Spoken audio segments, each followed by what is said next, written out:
اور انسان کمزور پیدا کیا گیا ہے. واہ اور خلقہ یہ ماضی مجہول ہے. خلقہ پیدا کیا گیا ہے. الانسان یعنی انسان.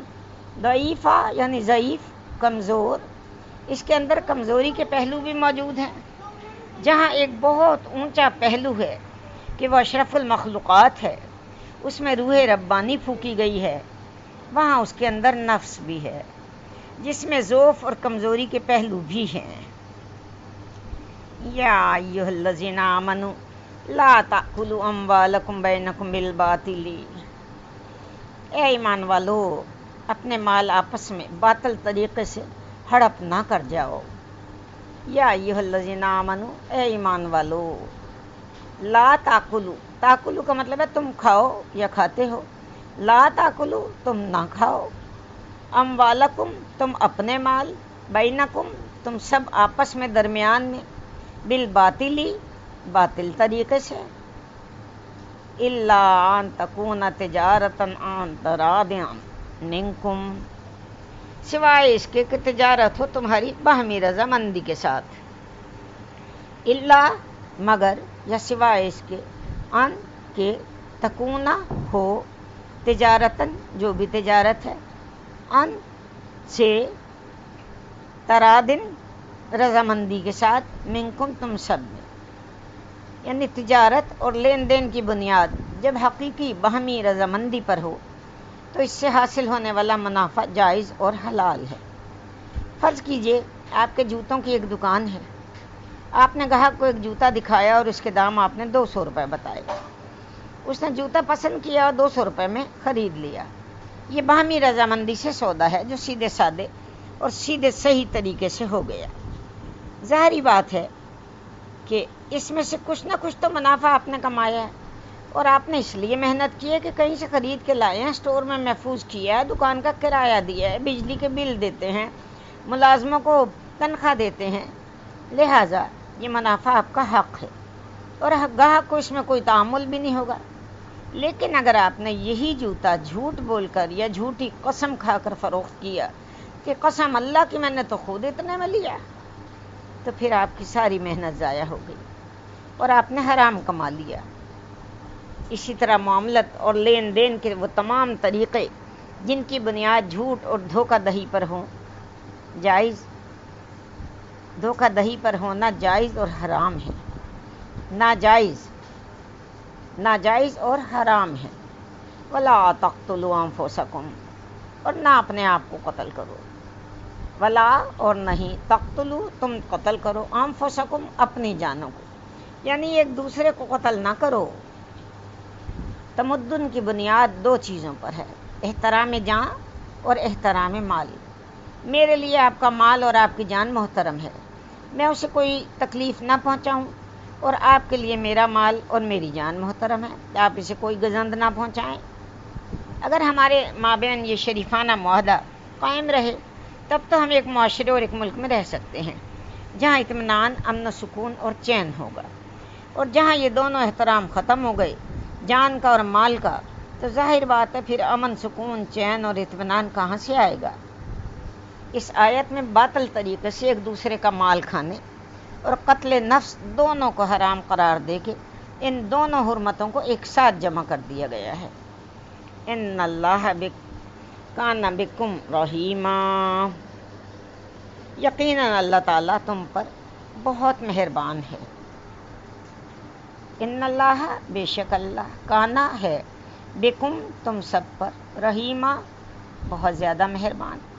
وَمَن يَفْعَلْ ذَلِكَ عُدْوَانًا وَظُلْمًا، اور جو کوئی بھی یہ کام کرے گا تعدی اور ظلم کے ساتھ، یعنی یہ دونوں کام باطل طریقے سے ایک دوسرے کا مال کھانا اور قتل نفس، اور من جو یفعل یہ کرے گا، ذالک یہ، عدواناً زیادتی کے ساتھ، وظلما اور ظلم کے ساتھ، فسوف نصلیہ نارا تو پھر ہم جلد اس کو جھونک دیں گے آگ میں. پس سوفا جلد ہی، نصلیہ نون کا مطلب ہم، سلی کا مطلب ڈال دیں گے، ہی کی ضمیر جاری ہے اس کی طرف، یعنی جو یہ بندہ دونوں کام کرے گا، نارا آگ میں ڈال دیں گے. وَكَانَ ذَلِكَ عَلَى اللَّهِ يَسِيرًا، اور یہ چیز اللہ پر بہت آسان ہے. اور کانا ہے ذالکا یہ علی اللہ اللہ پر یسیرا بہت آسان. اور یہ مت سمجھنا کہ اللہ تعالیٰ نوع انسانی کے بہت بڑے حصے کو جہنم میں کیسے جھونک دے گا. یہ اللہ کے لیے کوئی مشکل نہیں ہے.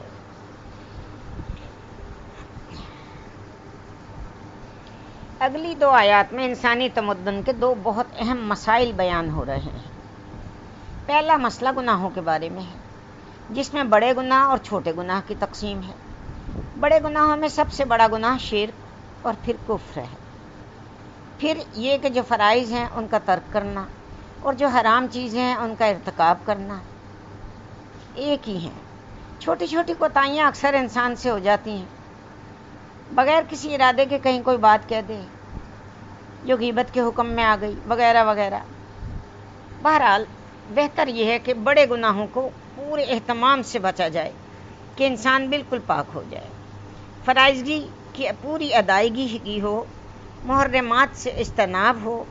اور یہ جو چھوٹی چھوٹی چیزیں ہیں ان کے بارے میں نہ تو ایک دوسرے پر زیادہ گرفت کی جائے اور نہ ہی خود زیادہ دل گرفتہ ہوا جائے، بلکہ ان کے بارے میں توقع رکھی جائے کہ اللہ تعالیٰ معاف فرما دے گا.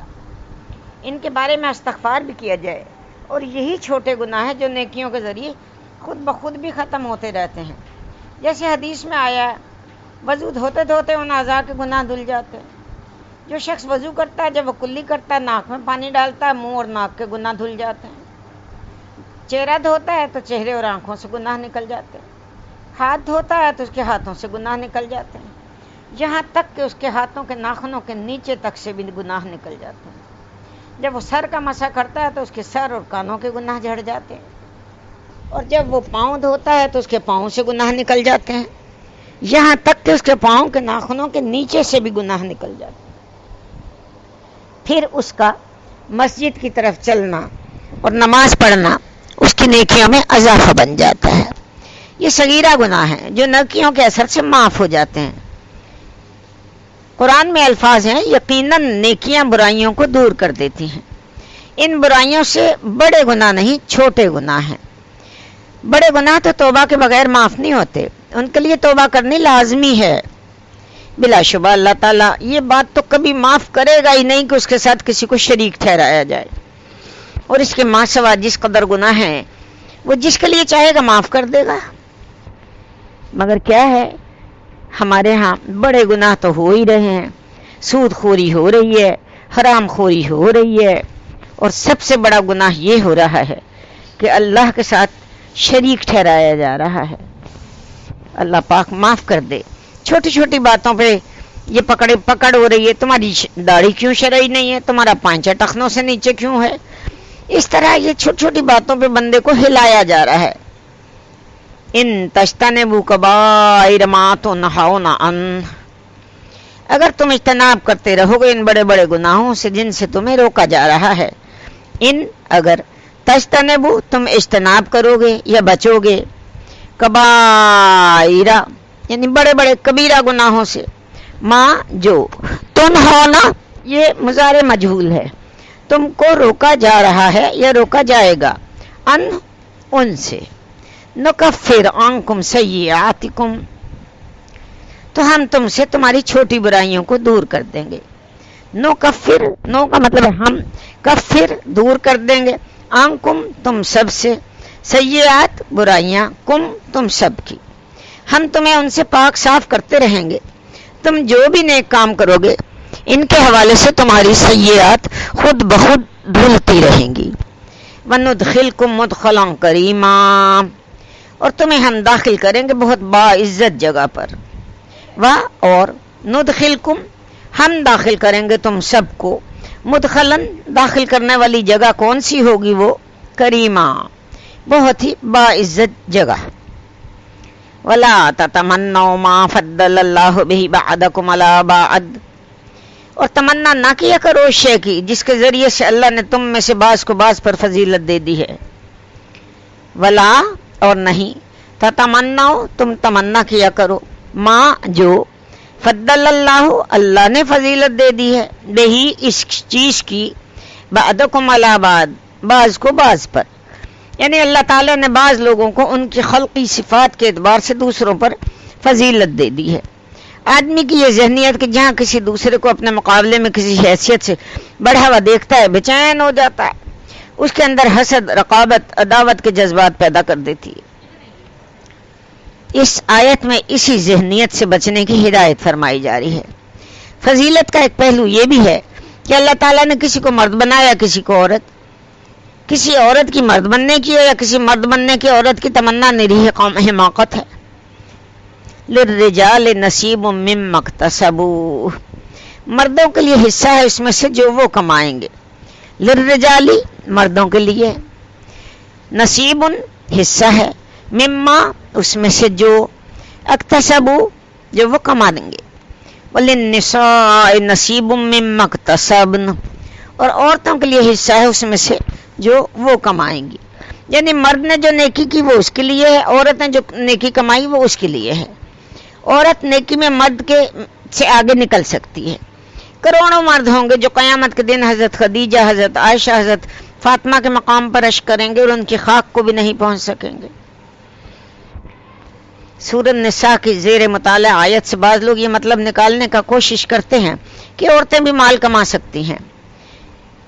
پورے قرآن میں جہاں کسب کا مطلب آیا ہے وہ اعمال کے لیے آیا ہے۔ کسب حسنات نیکیاں کمانا ہے اور کسب سیئات بدیاں کمانا ہے۔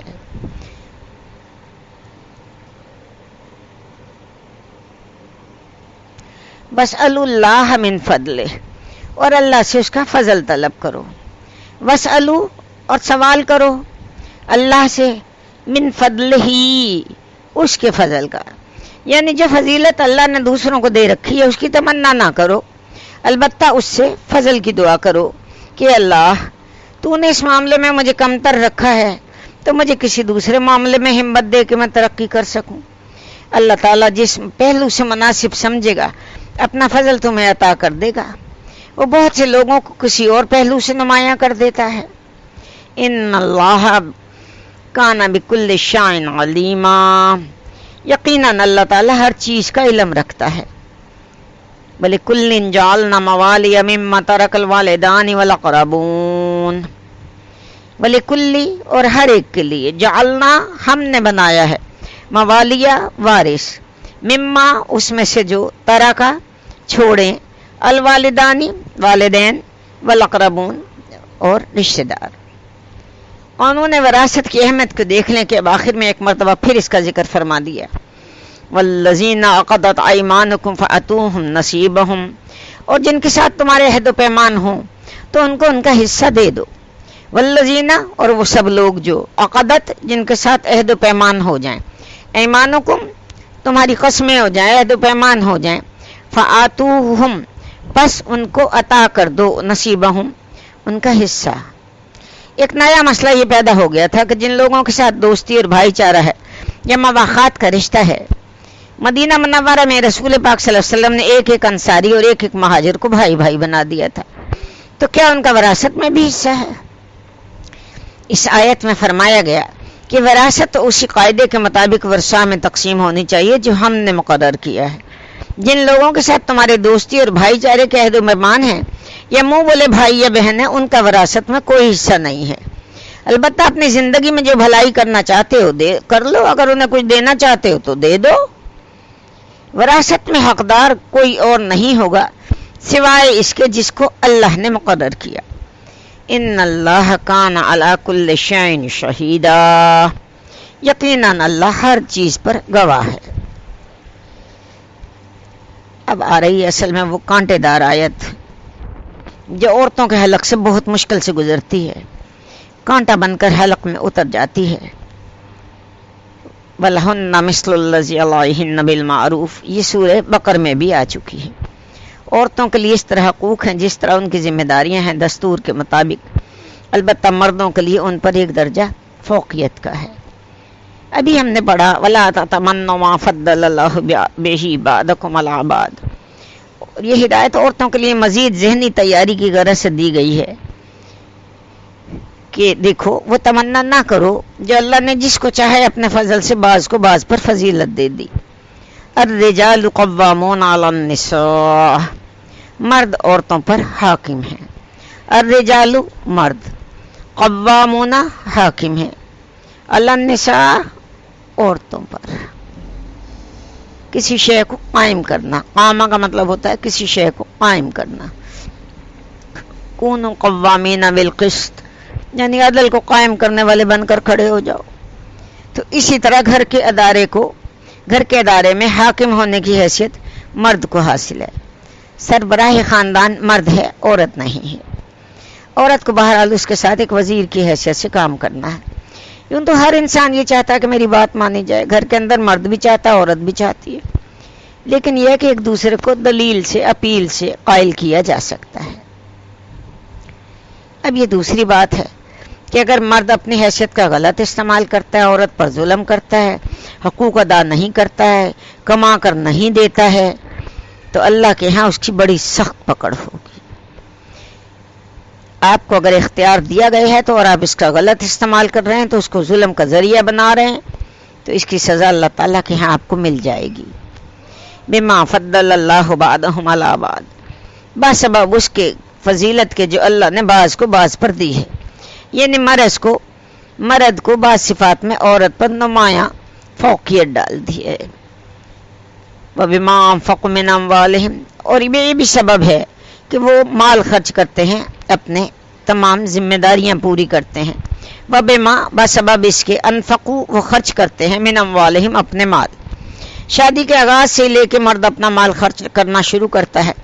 شادی اگرچہ مرد کی بھی ضرورت ہے، عورت کی بھی، لیکن مرد مہر بھی دیتا ہے اور عورت کا نان نفقہ بھی مرد کے ذمہ ہے. فالصالحات قانتات، پس جو نیک بیویاں ہوتی ہیں وہ اطاعت شار ہوتی ہیں. صالحات نیک بیویاں، قانتات اطاعت شار، حافظات للغیب غیب میں حفاظت کرنے والیاں، وہ مردوں کی غیر موجودگی میں ان کے مال اور ان کے حقوق کی حفاظت کرتی ہیں. مرد کا مال تو گھر میں ہی ہوتا ہے، جب وہ کام پر چلا گیا بیوی کی حفاظت میں سب کچھ. اسی طرح بیوی کی عصمت در حقیقت مرد کی عزت ہے، وہ اس کی غیر موجودگی میں اس کی عزت کی حفاظت کرتی ہے. اسی طرح مرد کے راز ہوتے ہیں جن کی سب سے زیادہ بڑھ کر رازدان بیوی ہوتی ہے.